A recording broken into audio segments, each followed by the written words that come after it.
Chers amis, bonjour. Bonjour. Voilà. Alors le père a dit que vous étiez heureux et lui aussi de me recevoir, et moi je suis heureux d'être là avec vous. J'ai intitulé mon propos, pour être modeste, le Concile Vatican II, coup d'œil historique et théologique. Le mot le plus important, c'est coup d'œil. Parce que pendant 3 quarts d'heure, il est difficile d'aller au fond. Hein. Mais enfin, je vais essayer de mettre en relief ce qui est le plus important. Alors, mon intervention, elle va se dérouler en 7 points. Je les énumère. Et j'ajoute tout de suite que mon texte sera à votre disposition au service d'information permanente, des formations permanentes. Donc, si ça vous intéresse, vous pourrez vous le procurer là. Donc, 7 points. D'abord, l'acte initial du Concile. Ensuite, le contexte. Ensuite, le parcours vers l'ouverture du Concile. Quatrièmement, les participants du Concile. Cinquièmement, le déroulement. Sixièmement, les questions abordées. Et septièmement, quelques aspects du Concile, en commençant par les plus fondamentaux. Voilà. Le parcours balisé. Chacun de ces points est d'une longueur, de différentes longueurs. Enfin, il y en a de très courts, très brefs, d'autres un petit peu plus longs. D'abord, l'acte initial. Nous sommes au 25 janvier 1959, à la basilique Saint-Paul-hors-les-Murs à Rome. 3 mois après l'élection du Saint-Pape Jean XXIII, à la suite de la célébration de clôture de la semaine de prière pour l'unité des chrétiens. Le pape, à cette occasion, dans une allocution solennelle, remet à la consultation du collège des cardinaux le soin d'examiner 3 questions. Voilà. Veuillez réfléchir à 3 questions, mes frères. 1. Réunir un synode diocésain pour la ville de Rome. Ça a été fait. Réunir un concile œcuménique pour l'Église universelle. Ben, ça se fera. Et réformer le droit canonique. Ça a été fait. Puisque le droit canonique actuellement en vigueur a été promulgué en 1983. Vous direz, il a mis quelques années quand même. Mais bon, il a fallu le préparer. On ne prépare pas un texte de loi rapidement. Puis l'Église n'est pas pressée et elle a raison de ne pas être pressée. Donc voilà pour l'acte initial. Janvier 1959. Le contexte dans lequel se déroule ou se déroulera le Concile. C'est un projet gigantesque, ce Concile. C'était un projet gigantesque. D'abord, quand le pape a parlé aux cardinaux et leur a remis une réflexion à faire sur l'éventualité de réunir un Concile, eh bien, il y a eu quand même, le moins qu'on puisse dire, un peu de surprise. Donc, le contexte dans lequel ce projet presque gigantesque a été conçu est le suivant.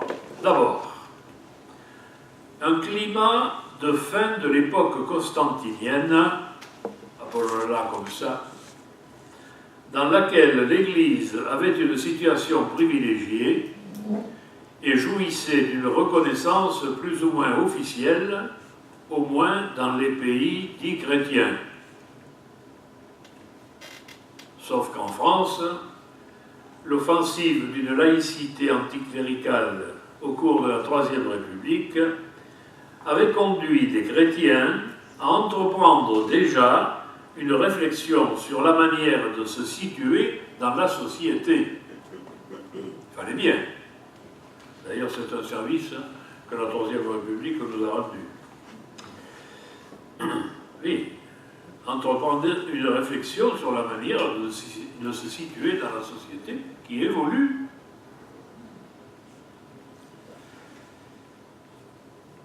Vatican II héritait aussi d'autres aspects. Alors, ils ne sont pas tous positifs, mais enfin, il y en a quand même quelques-uns. Oui, Vatican II n'est pas tombé du ciel comme ça. Il a été préparé. Alors, d'abord, et c'est le plus important, il y a eu depuis, disons, au niveau biblique, depuis le Père Lagrange, donc je parle du début du XXe siècle, la fin du XIXe, début du XXe. Il y a eu des progrès en matière biblique. Bon. Des progrès en matière liturgique. Il ne faut pas oublier que la vigile pascale avait été déjà restaurée par le pape Pie XII, c'est-à-dire avant Jean XXIII. Des progrès dans les études patristiques. Alors, la collection, son nom m'échappe plus tard. Sources chrétiennes. Sources chrétiennes. La collection Sources chrétiennes, dont le premier ouvrage a dû paraître en 1946, si je me souviens bien. Ça, ce sont des aspects positifs, un contexte positif. Il y a d'autres aspects du contexte qui sont moins positifs. La compétition avec les protestants dans les terres de mission. Encore que moi je suis arrivé au Bénin en 1962, donc l'année où le concile s'est ouvert, et déjà au Bénin, il y avait des liens, disons, des liens annuels, qui s'exprimaient annuellement, une fois par an, entre le séminaire Saint-Gall de Ouida, où j'ai travaillé, et l'école de théologie protestante de Porto-Novo. On se rencontrait, enfin, quand je suis arrivé, j'ai trouvé cette situation, les deux se rencontraient une fois par an. Une fois à Ouida, chez nous, et l'autre fois chez les protestants, chez les méthodistes, parce que c'est des protestants méthodistes, l'année suivante. Moi, j'ai participé 2 fois à ces rencontres. Je dois dire que ça valait quand même la peine, même si ça n'allait pas très loin. En tout cas, on ne peut pas dire qu'on se disputait. C'est déjà pas mal. Donc, ça fait partie du contexte moins positif, bien sûr. Et puis, il y avait aussi quand même le communisme, le marxisme, le léninisme, n'est-ce pas, l'idéologie qui quand même était plus ou moins dominante à l'époque. Et il y a eu aussi, bon, ça c'est plutôt positif, la prééminence de la papauté dans tous les domaines de la vie catholique, notamment en raison des définitions de la papauté et de l'infaillibilité remontant au Concile Vatican I. Disons que, pour dire ça en termes plus simples, la papauté avait quand même pris plus d'importance au niveau ecclésial, et au niveau international, elle commençait à en prendre. Parce qu'il ne faut pas oublier que, notamment du temps du pape Pie XII, le pape Pie XII a rencontré, pendant qu'il était en fonction, donc il n'a pas voyagé, d'accord, ou peu voyagé, je ne crois pas du tout, enfin bon, je n'ai pas étudié ça, mais il a rencontré beaucoup de monde qui se rendait à Rome, de toute race, langue, peuple, nation, et de toute profession sociale aussi. Et chaque fois, il a adressé des paroles, disons, adaptées à à l'auditoire et qui se présentait à lui, aux pèlerins qui venaient le rencontrer à Rome. Bon. Si vous lisez la constitution pastorale Gaudium et Spes du Concile Vatican II, vous pourrez constater le nombre des citations de documents du pape Pie XII. Bon. C'est dire qu'avant le Concile, quand même, bon, on avait réfléchi un peu à tous les niveaux. Un troisième contexte, nous sommes dans le contexte, est celui des changements politiques et culturels intervenus au niveau mondial. La guerre froide, avec la question des missiles cubains, quelques jours seulement après l'ouverture du Concile. Je ne rappelle pas le détail de ces histoires. Hein. Cette période, qui commence au début de la Seconde Guerre mondiale, est aussi celle de la fin du colonialisme. Voilà encore une part importante du contexte, qui eut un grand impact sur les entreprises missionnaires de toutes les églises.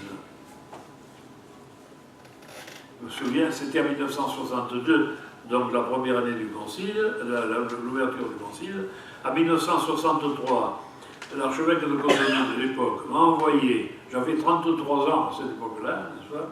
L'archevêque de Cotonou m'a envoyé prêcher la retraite à Lomé et à Cotonou, à des religieuses, dont certaines auraient pu être mes grands-mères, pour essayer de les préparer au changement de situation, ce qui voulait dire concrètement se préparer à avoir des responsables africains, et non plus européens, et à laisser une partie de leurs œuvres à, disons, aux Africains.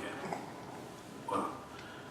Il prêchait de retraite là-dessus, n'est-ce pas? Enfin, c'était pas le thème de la retraite, mais enfin, j'avais la mission de quand même aider ces chères sœurs, dont certaines avaient 10 fois plus de mérite que moi, sinon plus, à évoluer un petit peu et à s'adapter aux circonstances du moment. Voilà, contexte.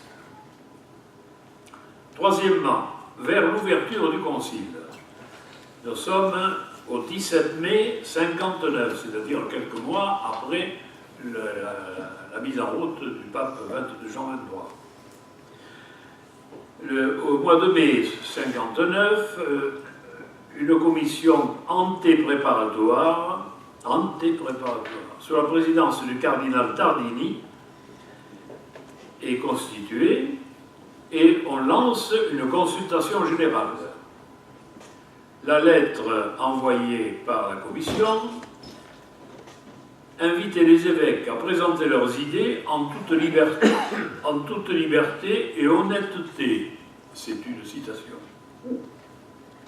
Sur tout sujet dont votre Excellence juge qu'il devrait être abordé au Concile.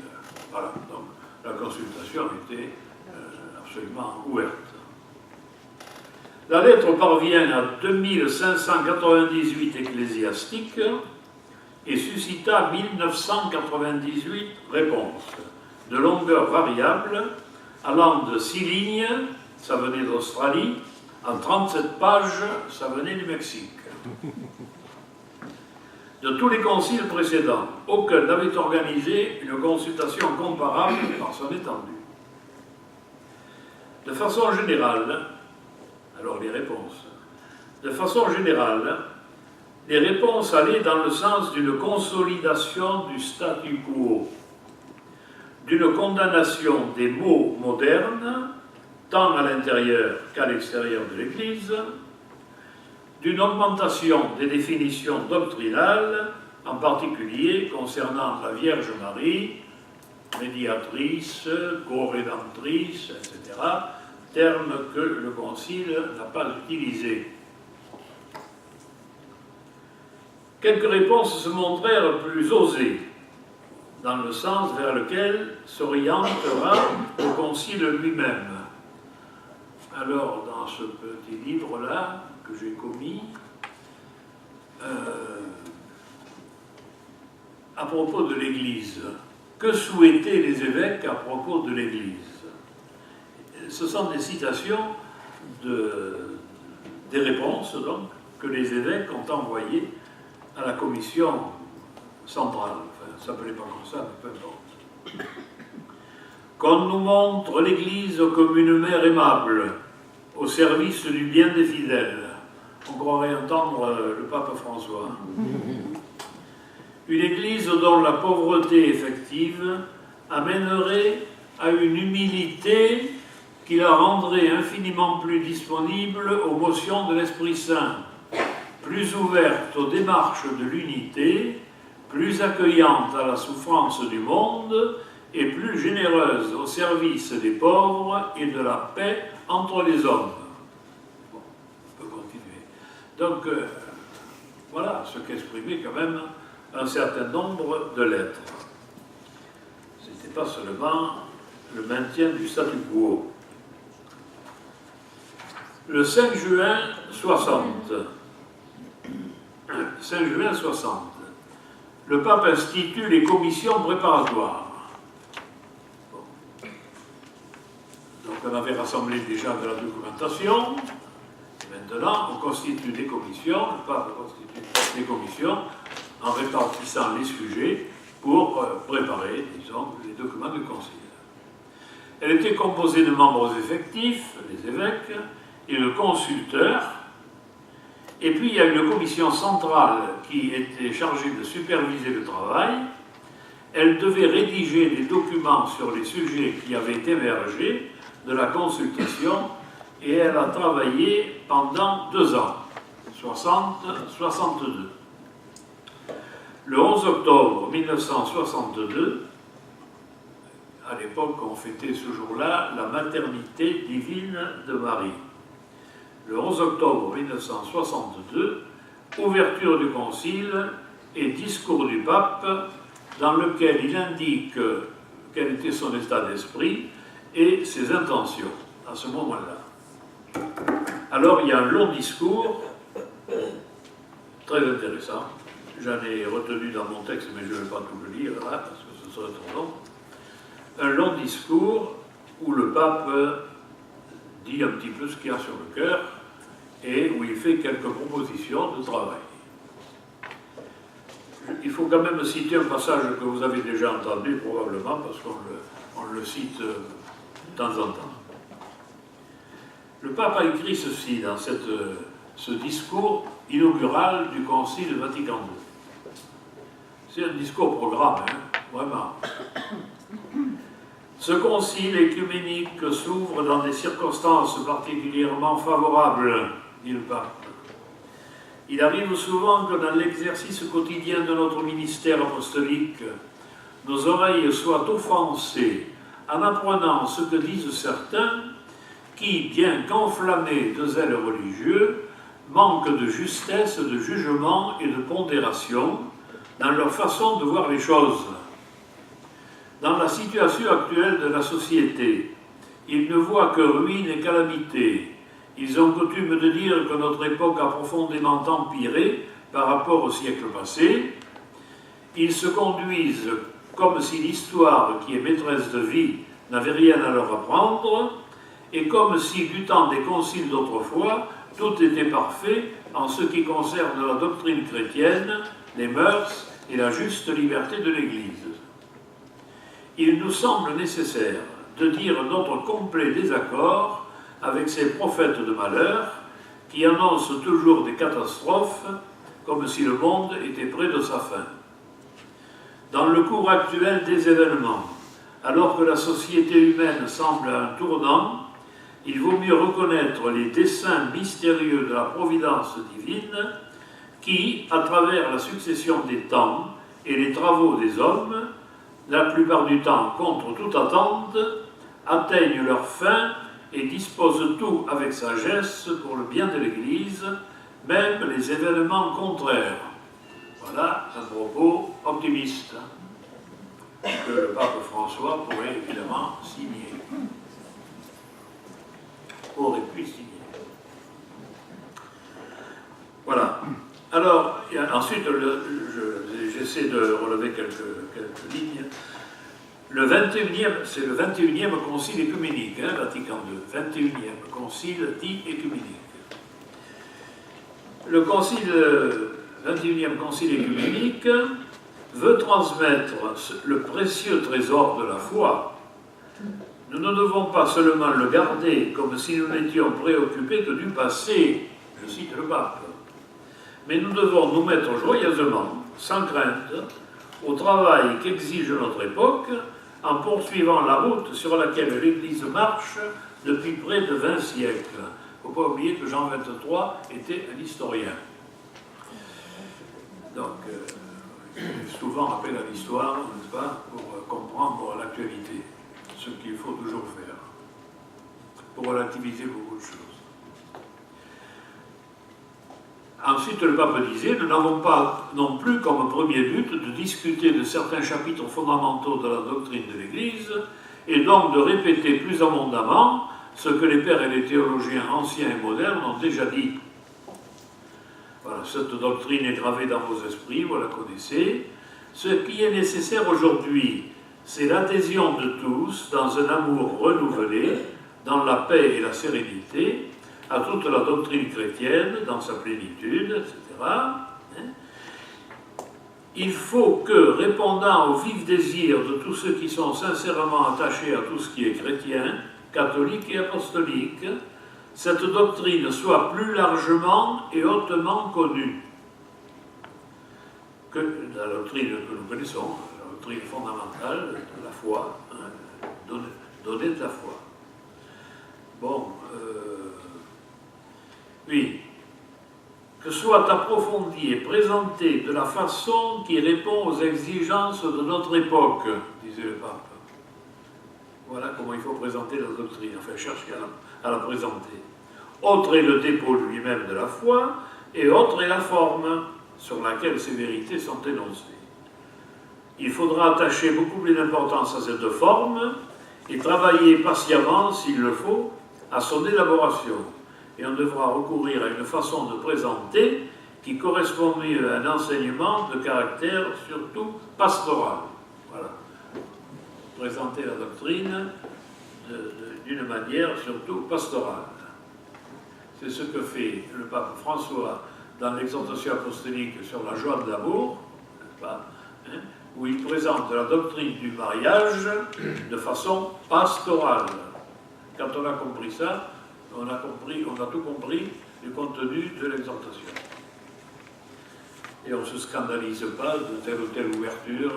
Bon, bref. Je ne rentre pas sur ce sujet parce qu'on pourrait discuter pas mal. Voilà. Le pape disait aussi, n'est-ce pas, dans la succession des temps, nous voyons les opinions incertaines des hommes s'exclure les unes et les autres. Et bien souvent, à peine les erreurs sont-elles nées, qu'elles s'évanouissent comme brume au soleil. Et voilà. Quelqu'un qui connaît l'histoire. Mais aujourd'hui, voilà encore un propos franciscain, enfin, pape François. Aujourd'hui, l'épouse du Christ, l'Église, préfère recourir au remède de la miséricorde plutôt que de brandir les armes de la sévérité. Voilà. L'Église catholique, en brandissant par ce concile écuménique le flambeau de la vérité religieuse, au milieu de cette situation, veut être pour tous une mère très aimante, bonne, patiente, pleine de bonté et de miséricorde pour ses fils qui sont séparés d'elle. Donc la note écuménique, là, voilà. Donc vous voyez un peu l'état d'esprit du pape qu'il a livré au concile, au père du concile, dès l'ouverture. 4. Les participants. La nef de Saint-Pierre de Rome avait été équipée pour recevoir 2905 places. Il y eut une participation moyenne de 2400 personnes en chaque session. À Vatican I, ils étaient 704. Les pères conciliaires venaient 38% d'Europe, 31% des Amériques, 10% d'Afrique, et les 10% qui venaient d'Afrique étaient en majorité les Européens et les Américains. 21% d'Asie et d'Océanie, il faut ajouter les invités, Observateurs non catholiques, 101. Auditrices laïques, 23. Auditeurs laïques, 29. On peut remarquer que Vatican II fut spécialement eurocentriste. C'est comme ça. Bon. Les nouvelles églises n'y ont pas joué un rôle prédominant. Ça, c'est vrai. Et pour cause.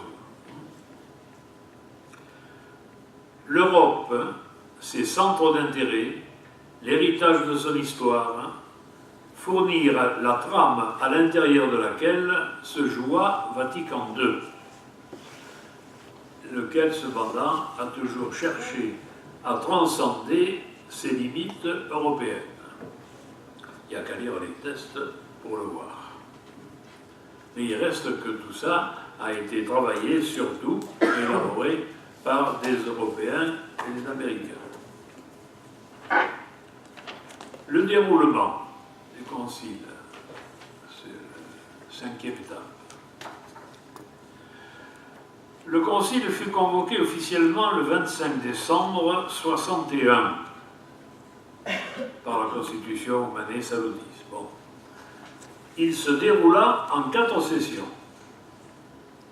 La première, du 11 octobre au 8 décembre 62. La seconde, du 29 septembre au 4 décembre 63. La troisième, du 14 septembre au 21 novembre 64. Et la quatrième, du 14 septembre au 8 décembre 65. Mais alors, il ne faut pas oublier qu'entre les sessions, il s'est passé des événements très importants. Les voici. Le 9 avril 63, l'encyclique Pacem in Terris du pape Jean XXIII. La mort de Jean XXIII en juin 63. L'élection du bienheureux et bientôt saint pape Paul VI, qui annonce le lendemain de son élection son intention de poursuivre le concile.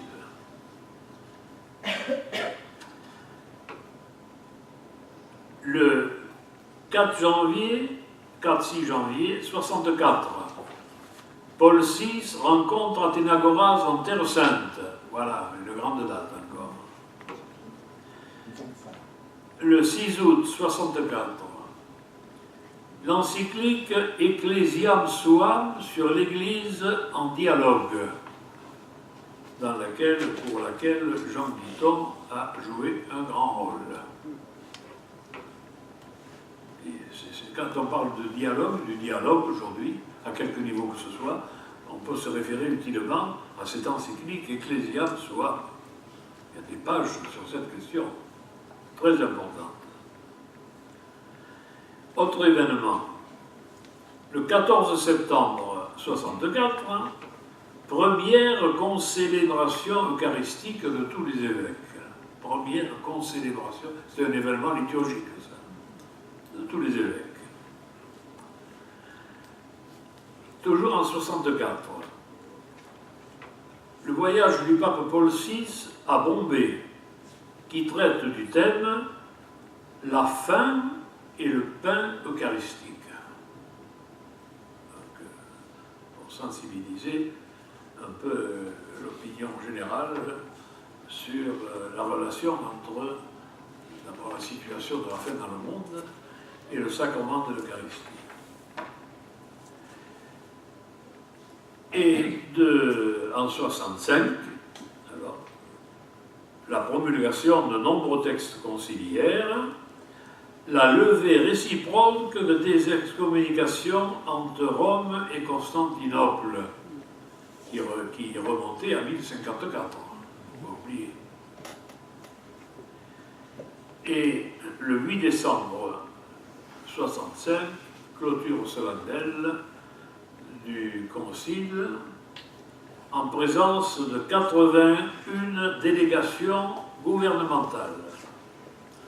Alors, ça vous intéresse, par qui était représentée la France? Hein? Là, je me suis informé auprès de Monseigneur Terran, qui est au courant de toutes ces questions, compte tenu du rôle qu'il a joué à Rome, après le concile bien sûr, quand il était conseiller ecclésiastique auprès de l'ambassade de France près de Saint-Siège. La délégation gouvernementale française était conduite par M. Maurice Couve de Murville, ministre des Affaires étrangères. Ce sont au moins des noms que nous avons entendus. Accompagné de Vladimir d'Ormesson, ancien ambassadeur près de Saint-Siège, qui était le père du Jean d'Ormesson, qui est décédé il n'y a pas longtemps. De Jacques Maritain, philosophe chrétien bien connu, et Jean Guiton. L'ambassadeur de France près de Saint-Siège était René Brouillet, qui avait été chef de cabinet, je crois, ou quelque chose comme ça, auprès du général de Gaulle. René Brouillet, et le conseiller ecclésiastique de l'ambassade de France près de Saint-Siège, le père Antoine Wenger, assomptionniste, qui a été pendant des années directeur de la Croix. Après. Voilà la délégation française à la clôture solennelle du Concile Vatican II. 81 délégations gouvernementales. C'est pas mal, hein?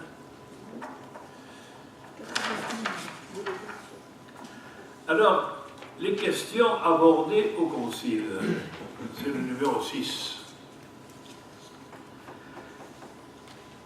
Elles le furent abordées, ces questions, dans 16 documents, 4 constitutions, dont 2 dogmatiques, Lumen Gentium et Dei Verbum, et 2 autres, pastorales et liturgiques, Sacrosanctum Concilium et Gaudium et Spes, joie et espérance, constitution dite pastorale. 4 constitutions. 9 décrets. Je les énumère en latin. Bon.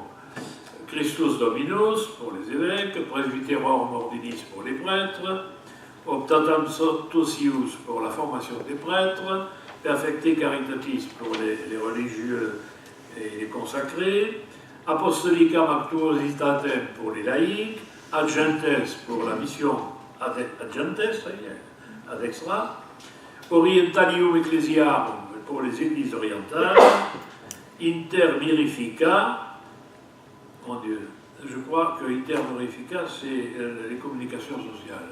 Oui, oui. Hein? Bon, merci, parce que je n'étais pas sûr. Et 3 déclarations très importantes. Dignitatis Humanae sur la liberté religieuse, Nostra Aetate sur les relations avec les religions non chrétiennes, et Gravissimum Educationis Momentum sur l'éducation catholique. Ces documents, oui, donc on perçoit à partir du titre de ces documents la nature des questions abordées. Ces documents n'ont pas tous le même poids. Les constitutions sont les plus fondamentaux, les 4 constitutions. Liturgie,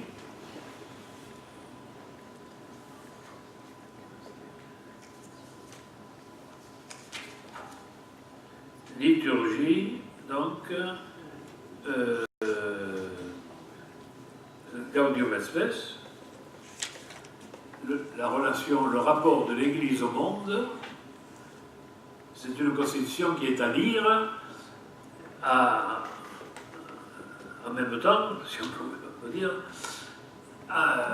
que Lumen Gentium, qui traite de l'Église elle-même, de la nature de l'Église, de sa mission, etc.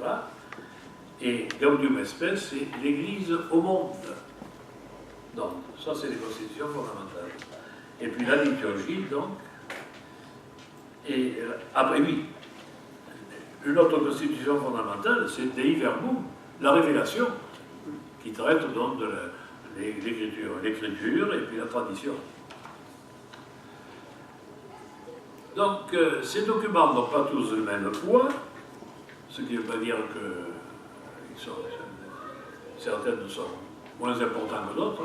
Par exemple, Nostra Aetate sur les religions, la situation des religions non chrétiennes, la situation de l'Église par rapport aux religions non chrétiennes, Nostra Aetate est très importante, y compris aujourd'hui, quand on entre en dialogue avec les non-chrétiens.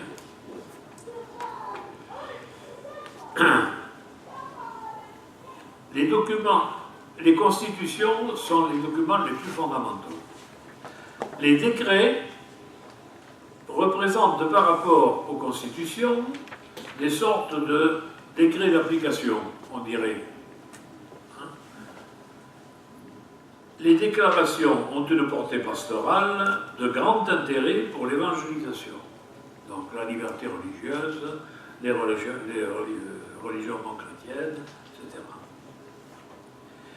Inutile de dire que certaines discussions furent plutôt animées.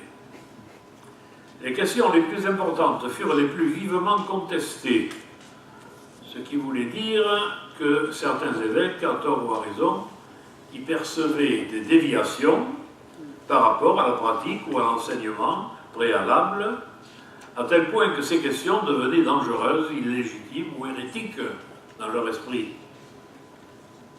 3 questions furent si sensibles ou potentiellement explosives que le pape Paul VI les retira de l'agenda. Le célibat des prêtres, le contrôle des naissances, que après Paul VI a abordé dans Humanité,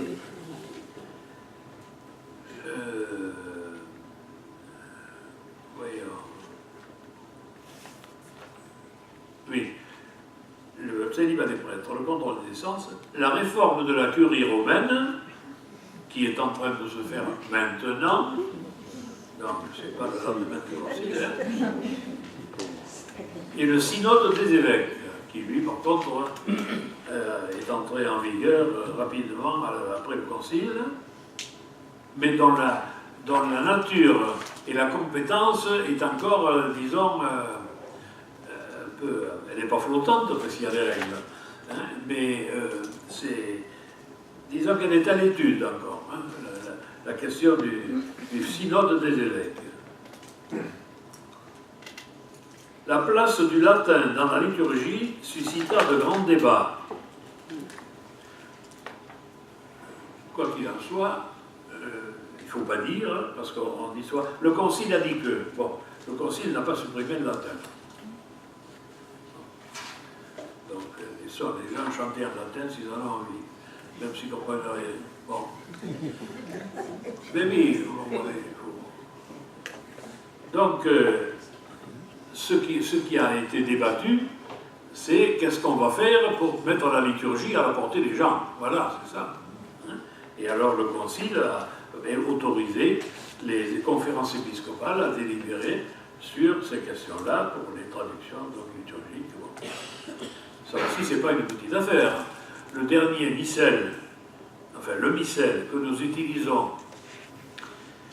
devrait être, la traduction de ce missel, devrait être revue depuis 2002.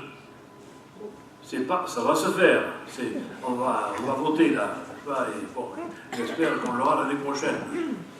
Le missel renouvelé, retraduit, pas complètement, hein, mais enfin quand même, selon comme on dit, la Tertia Typica, la 3e édition typique, en latin, qui date de 2002. La traduction française de ce missel n'est encore pas achevée complètement. La commission internationale des évêques, commission internationale francophone des évêques, est réunie, jusqu'à hier soir, à Monaco, hein, commission internationale francophone, pour mettre la dernière main à cette traduction. Donc, vous voyez, on est dans l'actualité. Pour dire que toutes les réformes n'ont pas été mises en œuvre du jour au lendemain. Oui, la liturgie donc suscita de grands débats. Le Concile insista surtout sur la pleine participation de toute l'Assemblée dans l'action liturgique. La question du rapport entre la tradition et l'écriture émergea comme une question brûlante, et elle le resta tout au long du Concile.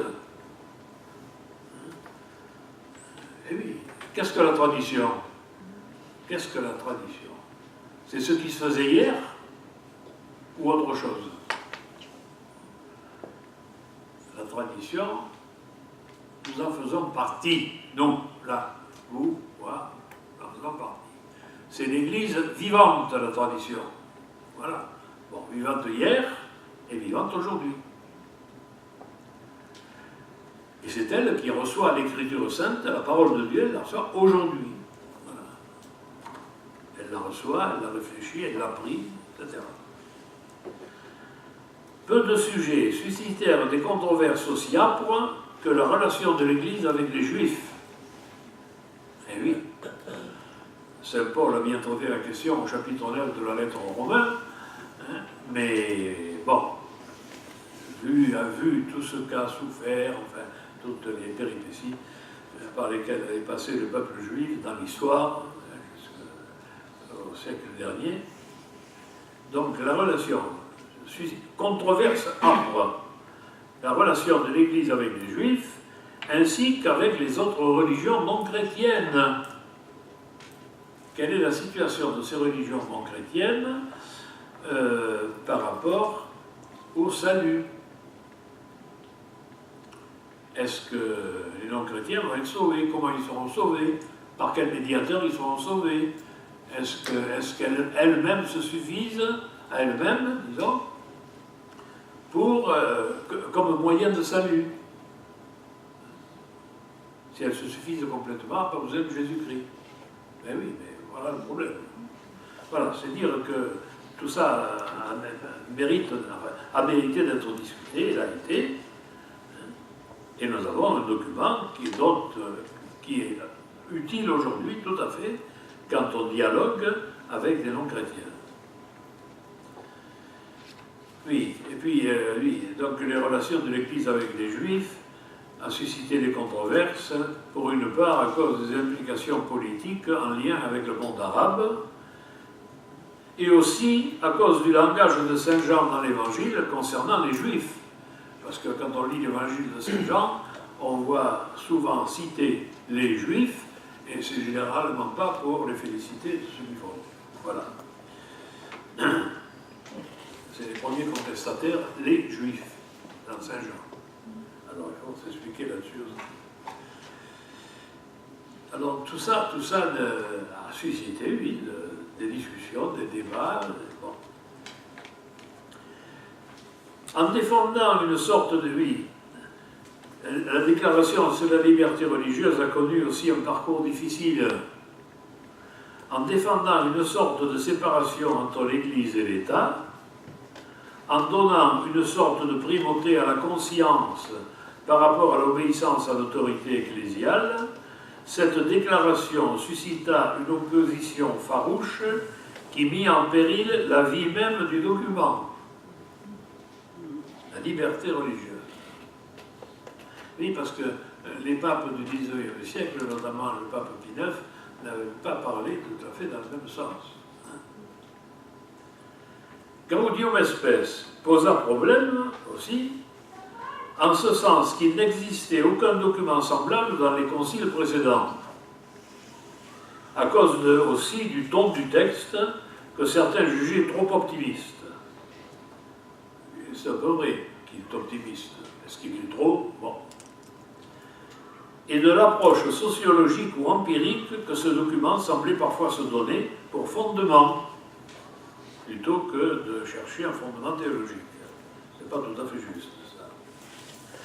Le document sur l'Église, préparé avant le Concile, lui, fut rejeté à la fin de la première session. Voilà. La commission préparatoire avait préparé un document, et à la fin de la première session, on a mis ce document, un vote a été fait après discussion, etc., de côté. Rien ne suscita autant de polémiques et ne fut aussi sensible que la clause concernant la relation des évêques avec la papauté. Et oui, comment se situe le collège épiscopal par rapport au pape? Voilà. Je ne rentre pas dans les détails parce qu'il faudrait entrer dans les détails de chacune de ces questions pour faire ressortir où est le problème. Hein. Mais ce serait un peu long. Quel genre d'autorité les évêques avaient-ils sur l'Église en général lorsqu'ils agissaient collectivement, en concile, et comment cette autorité s'exerçait-elle en relation avec celle du pape?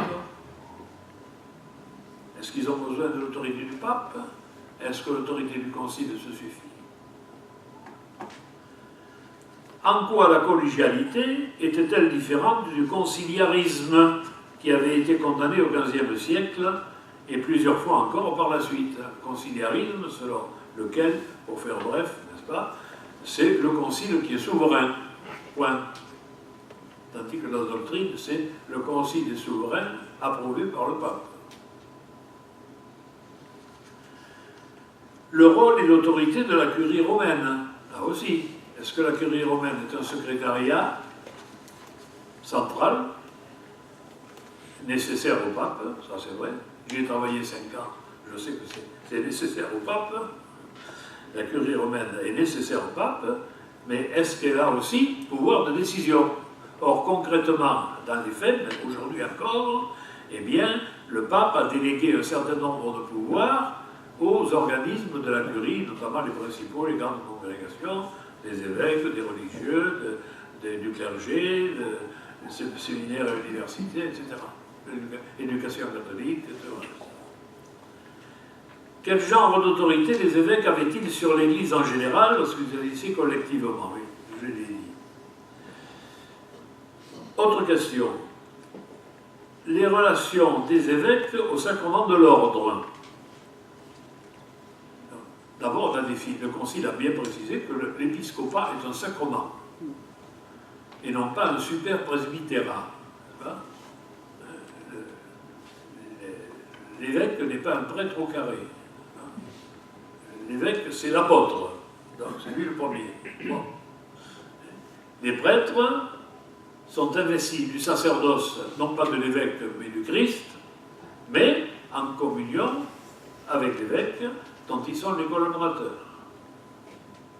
Bon, les diacres, c'est différent. Les diacres dépendent de l'évêque. Aussi, bien sûr. Alors là aussi, dans l'histoire, je ne rentre pas dans les détails, il y a des pères abbés dans l'histoire, au XVIe siècle, je crois 15e, 16e siècle, des pères abbés de monastères qui avaient reçu du pape la permission d'ordonner. Mais on ne sait pas de quelle ordination il s'agissait. Est-ce que c'était les ordres qu'on appelait autrefois mineurs, sous-diacres, par exemple, pas sous-diacre, mais c'est pas l'ordre mineur, mais enfin le sous-diaconat et les ordres mineurs, donc exorcistes, portiers, acolytes, lecteurs, etc. Ces ordres mineurs, il en reste 2 aujourd'hui et ils sont appelés ministères institués. Le Concile a clarifié un petit peu tout ça. Les positions finalement adoptées sur ces sujets donc, furent soutenues par une impressionnante majorité d'évêques. Cependant, 10 à 15% firent preuve d'une opposition inflexible et exercèrent leur influence de diverses manières, comme on le fait dans une assemblée démocratique. Il demeurait une question de fond, et elle est de tous les temps, sous-jacente à toutes les autres, c'est la question du changement. Voilà. Comment l'Église pouvait-elle élaborer un enseignement qui allait au-delà et même pouvait sembler contredire des enseignements précédents sur certains sujets. Par exemple, il y a quand même des cardinaux, aujourd'hui, qui ont mis en opposition l'encyclique de Jean-Paul II, Veritatis Splendor, avec Amoris Laetitia, l'exhortation apostolique du pape François. en disant que le pape François a changé de doctrine. Alors, quand on le lit de près, on voit qu'il ne change rien du tout, mais qui remet en valeur et en vigueur le discernement, à partir des critères fondamentaux que la théologie morale enseigne depuis Saint Thomas d'Aquin et avant même. Bon. Quand on connaît l'histoire, on est moins choqué de telle ou telle nouveauté. Voilà. Donc,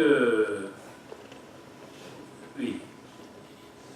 Alors, la question des relations entre l'Église et l'État, celle de la liberté religieuse, la primauté romaine, le dialogue interreligieux, la situation des religions non chrétiennes dans le plan de Dieu, c'est à partir des positions du Concile sur ces questions qu'apparut la résistance de Monseigneur Lefebvre, et plus tard sa dissidence, pour ne pas parler de schisme, n'est-ce pas, et celle de la fraternité Saint-Pédis. À partir de toutes ces controverses.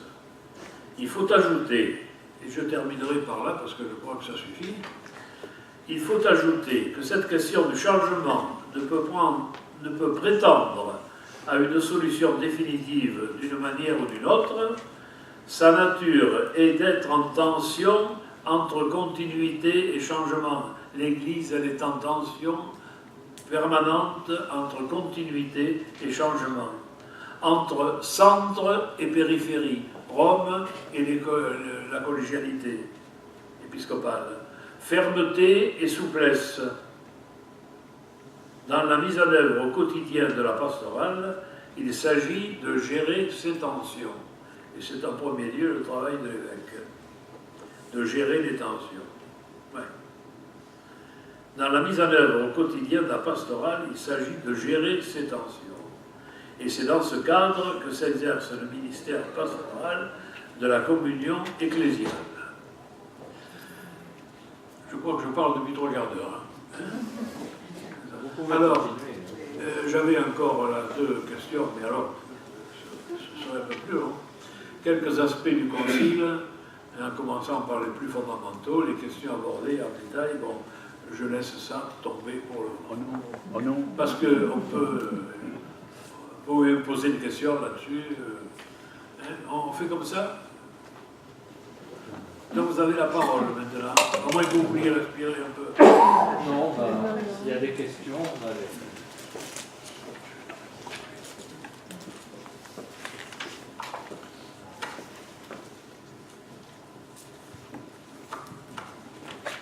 Merci beaucoup, Monseigneur. Avoir donné, oui, on ne peut avoir que quelques aperçus, là, bien entendu, mais je pense que ça nous donne envie, je me mets aussi là-dedans, de relire et de retravailler certains textes du Concile. Oui. Oui, je profite de l'occasion pour vous recommander, si vous avez le courage de travailler 500 pages, l'événement Vatican II. C'est un livre de base pour connaître le Concile du point de vue historique et du point de vue de son enseignement théologique, pastoral, du père John O'Malley. C'est un jésuite américain. L'événement Vatican II. Il est édité par les éditions Lessius, 24 boulevard Saint-Michel à Bruxelles. Tout ça, c'est jésuite. Voilà, vous prendrez les références. Je signale aussi, pardon, et je signale le nouveau Théo. Oui. Nouveau Théo. C'est Théo? Oui. Bon. Alors, le nouveau Théo de 2009, chez MAM, les pages 506 à 508 et la table analytique à Vatican II. Alors là, vous avez des tas de renseignements historiques, théologiques aussi. Et c'est vraiment... tout le monde peut comprendre. C'est facile. Voilà.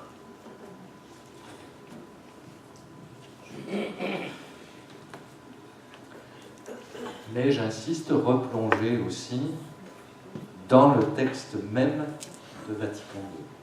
parce que vous en entendez parler, notamment Gaudium et Spes, c'est vrai, mais qui l'a lu dans son intégralité, ça, voilà, c'est intéressant. Et également, le père Sylvain Brisot en avait parlé, mais l'encyclique du pape Paul VI, Ecclesiam Sua, qui est toujours d'une très grande actualité. Voilà, c'est aussi ce parcours que nous faisons pour vous donner l'envie de plonger dans quelques textes. Alors, on va partir de ce que disait Monseigneur, surtout dans la partie où voilà, c'était mieux avant. On entend toujours ça. Il y a un tout petit bouquin qui vient de sortir, qui est d'un philosophe, Michel Serres, voilà, vous l'avez vu, qui s'intitule « C'était mieux avant ». On peut méditer ce genre de choses. Celui qui a écrit, vous savez, ce petit fascicule aussi, ce petit bouquin, Petite poussette, parce que voilà, les jeunes n'utilisent plus que les pouces pour faire beaucoup de choses. Voilà, est-ce qu'il y a certainement, il va y avoir quelques questions. Daniel ? S'il vous plaît. À date d'aujourd'hui, est-ce qu'il y a des chantiers qui auraient été esquissés par Vatican II et qui n'auraient pas encore été réellement travaillés? Je crois que ce qu'on peut dire là, c'est qu'il y a des sujets abordés par Vatican II. Je crois que tout a été quand même, disons, exploré et travaillé, mais il y a des sujets abordés par Vatican II, clairement abordés, qui sont encore à approfondir, notamment la compétence du synode des évêques. Par exemple, le synode des évêques, actuellement, il conseille le pape. Il n'a pas pouvoir de décision. Alors, ça, c'est quand même, ça demeure une question, entre autres choses. Je pense à ça, mais il y a peut-être d'autres questions. Donc, ce qu'on peut dire, c'est que, oui, il y a encore des sujets à approfondir, disons, à approfondir, la nature de ce synode. Parce que tenir un concile écuménique aujourd'hui, on serait plus de 5000. Bon, d'abord, il faut les mettre quelque part, à Rome ou ailleurs. Hein, et non seulement les mettre quelque part, mais les mettre quelque part dans des conditions où ils puissent travailler pendant des semaines et des semaines. Bon, alors ça, même avec toutes les possibilités techniques qui existent aujourd'hui et électroniques, eh bien, voilà. Est-ce que la question du célibat des prêtres, est-ce que la question, par exemple, du célibat des prêtres est... Écoutez, la question du célibat des prêtres, c'est pas définitivement réglé, ça reste en suspens. Mais en Orient, dans les églises orientales, il y a des prêtres qui sont mariés, alors qu'on n'a pas tant d'histoire avec ça. Si un prêtre anglican veut entrer dans la communion catholique, aujourd'hui, un prêtre anglican marié, eh bien, il est admis dans la communion catholique. On leur donne le prêtre, puis ça y est. Vous voyez, bon. Il garde sa femme et ses enfants. Heureusement. Alors voilà. C'est un décret d'ailleurs du Saint-Pape Jean-Paul II, je crois en 1982, traitant de ce sujet par rapport aux prêtres anglicans pour l'entrée de ces prêtres dans l'Église catholique, qui sont effectivement ordonnés et ce sont des prêtres catholiques comme moi, et qui ont femmes et enfants. Même Pie XII avait déjà donné les autorisations, avant 58, donc avant le concile. Oui. Est-ce qu'on peut considérer aujourd'hui, parce que ça fait quasiment 60 ans, le concile, qu'il a été assimilé, pratiqué, diffusé oui, mais parmi les prêtres, les laïcs. Eh bien, écoutez, en France, en Europe, mais peut-être au-delà. Écoutez, je terminais mon propos par ces paroles. Je veux vous dire. comme il apparaît que le Concile n'a pas encore fait l'objet d'une réception plénière de la part de l'ensemble du peuple de Dieu, ce que je crois, n'a pas fait l'objet d'une réception plénière.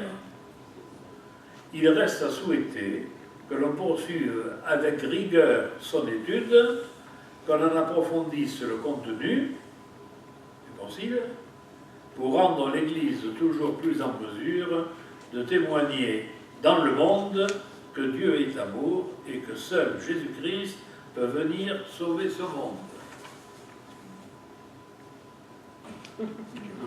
Voilà. Le Concile, à mon avis, n'est pas encore bien pénétré dans l'ensemble de l'Église. Et puis ça dépend des régions et des pays. Nous, on est quand même, vous savez, dans nos pays, là, disons l'Occident, on est quand même équipés pour étudier, pour réfléchir, pour etc. Quoi, hein. Mais il n'en est pas ainsi dans l'Église universelle, partout. Donc il faut travailler dans le sens indiqué, ouvert par le Concile. C'est sûr.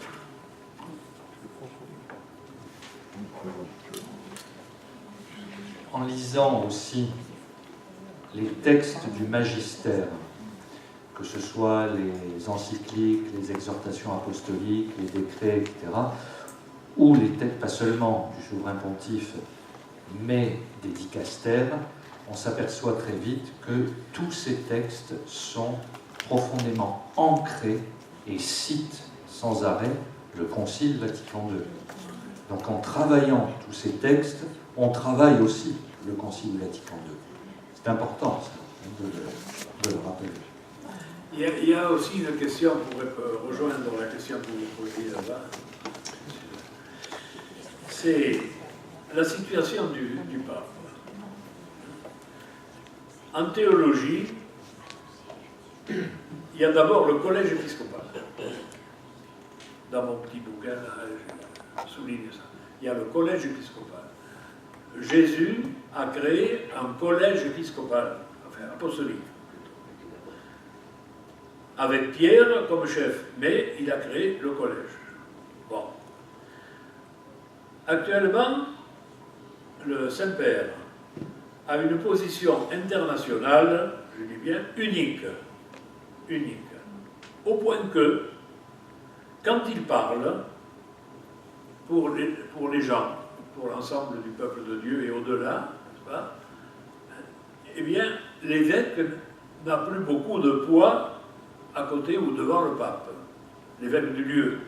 Il y a un évêque qui me disait une fois, qui est mort là, un évêque qui me disait une fois, mais pour mes diocésains, c'est pas moi l'évêque, c'est le pape. D'abord, le pape parle beaucoup, surtout l'actuel, vous voyez les tweets quotidiens, n'est-ce pas? Alors, ça n'a pas le même poids qu'une encyclique, mais enfin, quand même. Donc, alors, ça, du point de vue théologique, c'est un peu à la limite. C'est un peu à la limite parce que ça risque de faire croire que l'Église, la structure ecclésiale, est composée du pape, préfet, et des évêques sous-préfets. Or, l'évêque dans son Église, c'est l'apôtre. C'est lui l'apôtre, pas le pape. C'est lui l'apôtre, dans la mesure où il est en communion avec les autres évêques, et voilà, et avec son peuple, bien sûr, avec les autres évêques soumis au pape. Et c'est pourquoi, quand on étudie le traité de l'Église, il vaut mieux traiter de la primauté pontificale en dernier lieu quand on a parlé des évêques du collège. C'est ce que je fais dans mon petit bouquin, mais bon, ça peut se discuter sans doute, mais voilà. Je vous livre une sensation que j'ai, et ça rejoint un peu ce que vous venez de dire. J'aime beaucoup notre pape, mais j'ai par exemple passé du temps à lire l'encyclique théologique. J'en ai lu seulement la moitié, pour l'instant. Mais je suis un petit peu essoufflé tous les matins quand j'entends le journal de Radio Vatican, parce que le pape a dit, et c'est dit à toute vitesse, donc on ne peut pas assimiler. Si les évêques, quel que soit dire, se sont demandé à RCF de parler du pape un peu plus lentement. Et il y en a tous les jours, et je pense qu'il faut s'arrêter, on ne peut pas suivre tous les jours. C'est-à-dire, le Saint-Père parle trop. On peut estimer qu'il parle trop, peut-être. Mais il parle beaucoup. Et alors, là aussi, il y a un problème. C'est que les gens, le commun des mortels dont nous sommes, les gens risquent de tout mettre, toutes les paroles du pape sur le même pied. Quand il parle à sa fenêtre pour l'Angélus dominical, ça n'a pas le même poids qu'une encyclique ou une exhortation apostolique. Même si ce qu'il dit, c'est une parole pastorale. Oui, bon. Le pape a une dimension internationale unique, que n'ont pas les évêques, bien sûr. Mais l'évêque, il est chez lui, c'est lui l'apôtre, c'est pas le pape, c'est d'abord lui. Je répète, en communion avec... C'était une des nouveautés avec le pape François, c'est effectivement que nous avons tous les jours ces petites homélies de la messe à Sainte-Marthe. Et voilà, comme dit Monseigneur Bonfils, c'est une homélie. Alors elles sont toujours intéressantes, mais c'est une homélie, c'est pas une déclaration de même valeur que le travail des textes pontificaux, etc. C'est déjà le Saint-Pape Jean-Paul II qui a ouvert, je dirais, lui aussi parlait énormément. Hein, quand on lit les volumes de ce qu'on appelle les Acta Apostolicae Sedis, ce sont tous les discours du pape sont dans des volumes comme ça, ce sont des bibliothèques entières déjà avec Jean-Paul II. Il y a eu une inflation parce qu'il y avait aussi une dimension internationale de Jean-Paul II. Mais c'est vrai que c'est un vrai problème, les évêques, Monseigneur Bonfils le souligne, le sentent, et même les prêtres, nous aussi, quand on est pasteur d'une communauté locale, que l'on a certains projets, que l'on a, etc., on nous balance tout de suite, ah oui, mais le pape a dit la semaine dernière dans son homélie, c'est très bien, mais ça risque effectivement après d'étouffer toute autorité au bon sens du terme, et épiscopale et curiale aussi. Là, il y a peut-être effectivement un travail à refaire. Le père Sylvain Brison, vous l'évoquez régulièrement, ce sujet-là. À nous de faire aussi cette différence de ce qui est une parole d'accompagnement du peuple chrétien, c'est tout à fait normal, et une parole du magistère. Voilà.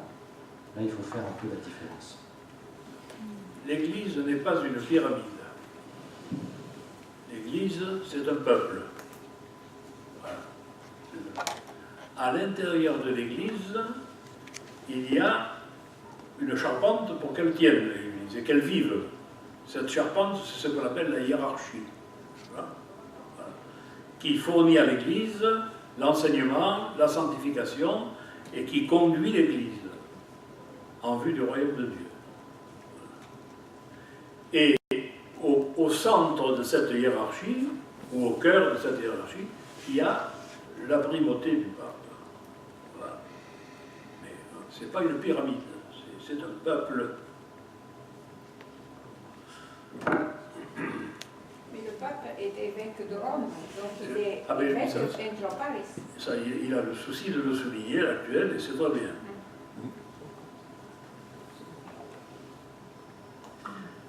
Il n'y a pas qu'une seule manière d'exercer le ministère épiscopal et pontifical. Hein. Voilà. Nous avons un pape qui l'exerce à sa manière. Il y a sans doute d'autres manières de l'exercer aussi.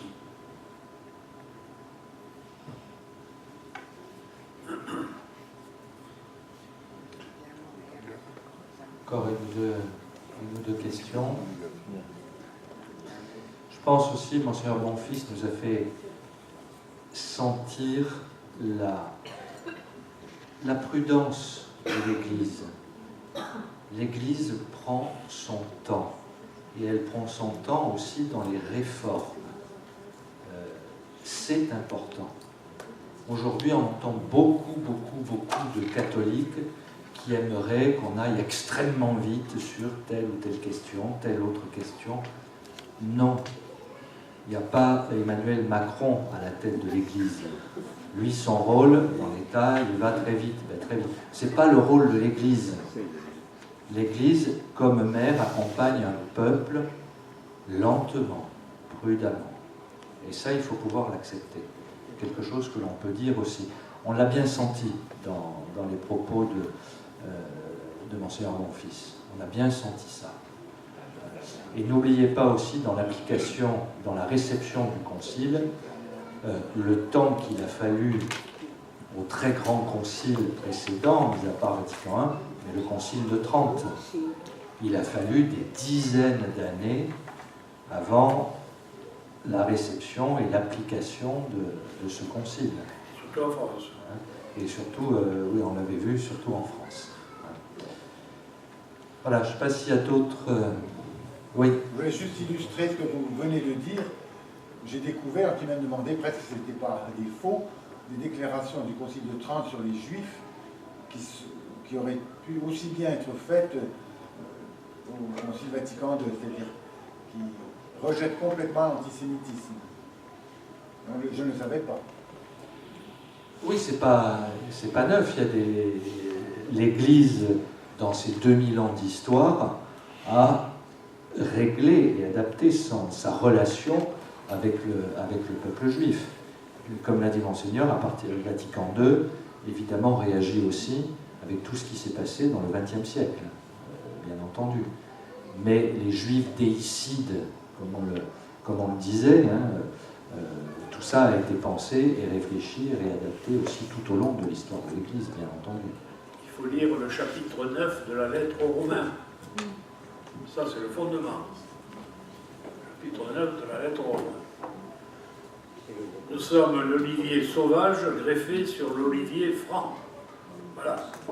L'olivier franc, c'est le peuple juif, Israël. Et nous sommes greffés dessus. Il y a encore une question.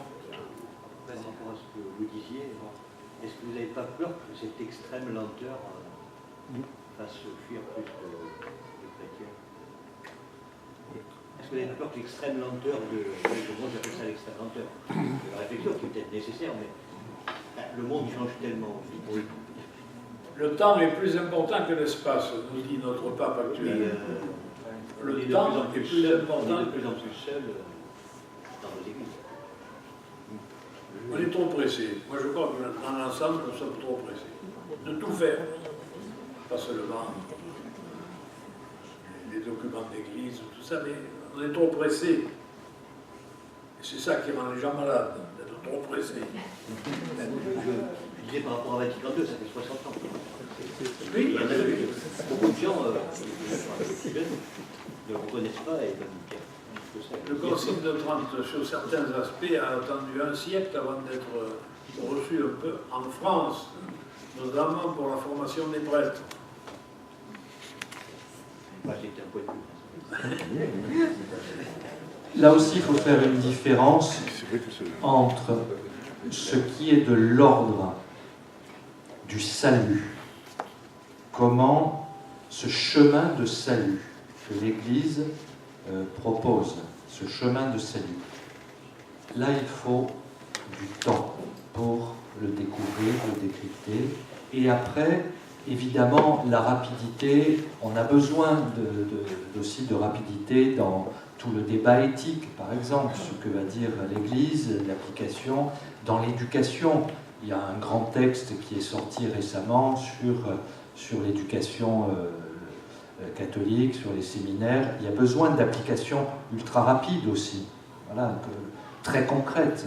Et ça, l'Église fournit cela, avec les différents dicastères notamment.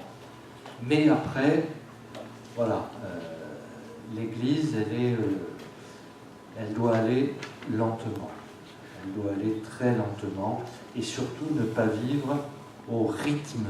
Je parle simplement du rythme, mais du rythme de l'époque dans laquelle elle est. Son rôle est aussi de proposer un discernement.